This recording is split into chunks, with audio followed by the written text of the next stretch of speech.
think a $50 million wedding in Venice would be enough, right? The kind of wedding where the guests arrive on gondolas, paparazzi camp outside the canals, and the catering budget alone could probably feed an entire country.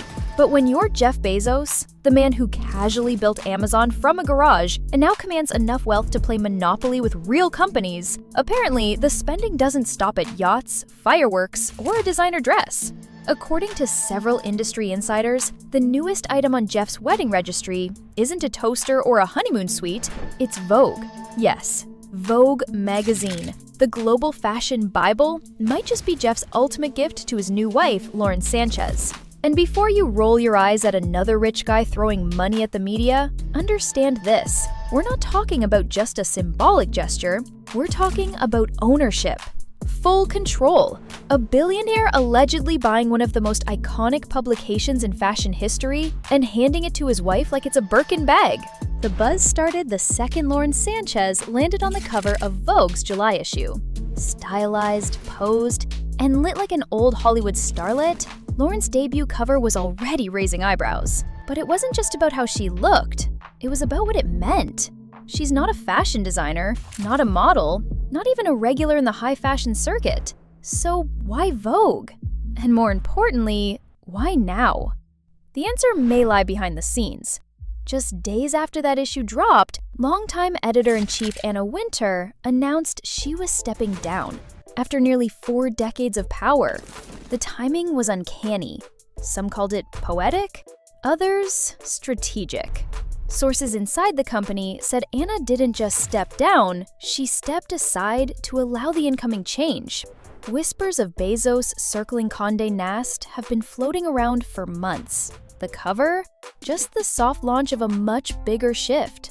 Vogue isn't just a magazine, it's a piece of cultural history. But like much of legacy media, it's also struggling. Condé Nast, the parent company that owns Vogue, GQ, Vanity Fair, and more, has been scaling down for years. Digital layoffs, management changes, budget cuts, all signs of a company preparing to sell. And if you're wondering, yes, Bezos has the money for it. With a net worth pushing $200 billion, buying Condé Nast would barely make a dent in his portfolio. The company is estimated to be worth somewhere around $4 to $5 billion.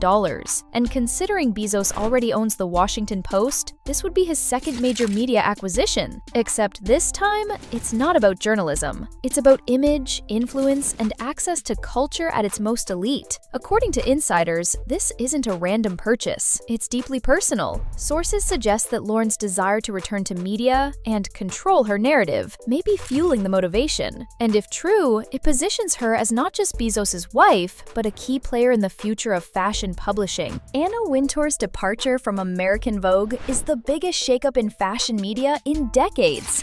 Love her or hate her, she is Vogue. The bob, the shades, the silence. Her presence shaped an empire, and now she's stepping back from the US edition while retaining her global CCO position. But here's where it gets messy. Anna reportedly has equity in Condé Nast. If a deal goes through, she cashes out. And many believe that her agreement to place Lauren Sanchez on the cover, someone Anna never previously aligned with, was part of the deal she cut behind closed doors. Sacrifice one cover to secure a multi-million-dollar windfall? Sounds like a move Anna would make. What's more fascinating is how the fashion world has reacted. Editors are reportedly furious. Stylists are confused. And readers? Completely split. Some see Lauren as a fresh face disrupting the elite. Others call it a disgrace, a rich man's indulgence on a sacred platform. But the people most outraged might be inside Vogue itself. Veterans who worked their way up, only to be told the boss's wife is now the boss. Let's zoom out for a moment. In 2013, Jeff Bezos quietly bought the Washington Post. Everyone thought it was a vanity move. A billionaire buying credibility.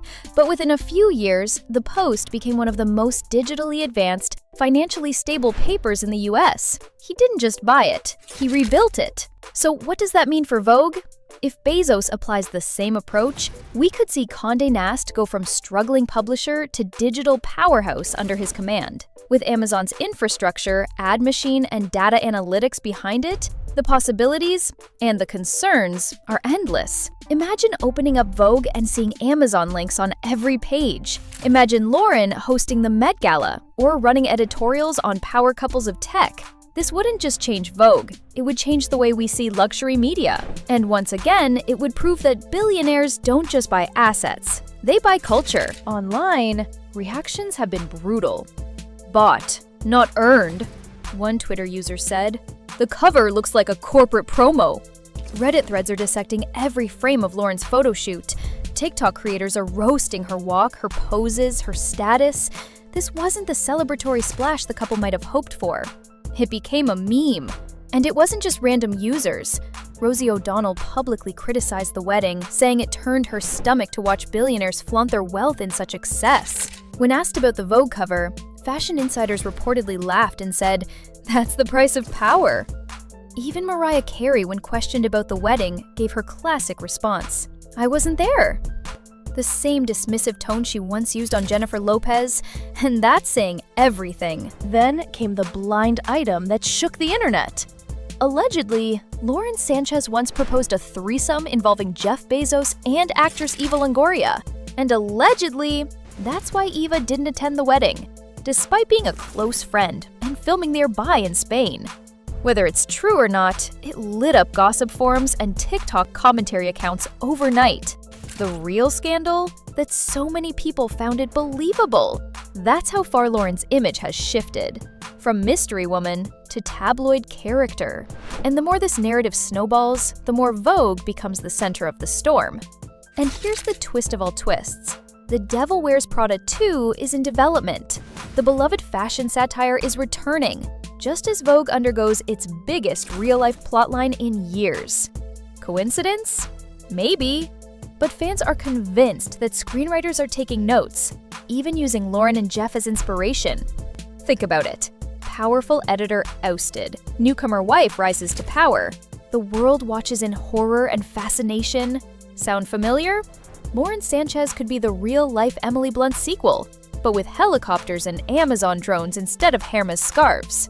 Hollywood loves nothing more than turning scandal into cinema. And if this deal goes through, the next Met Gala could feel more like a movie premiere than a fashion event.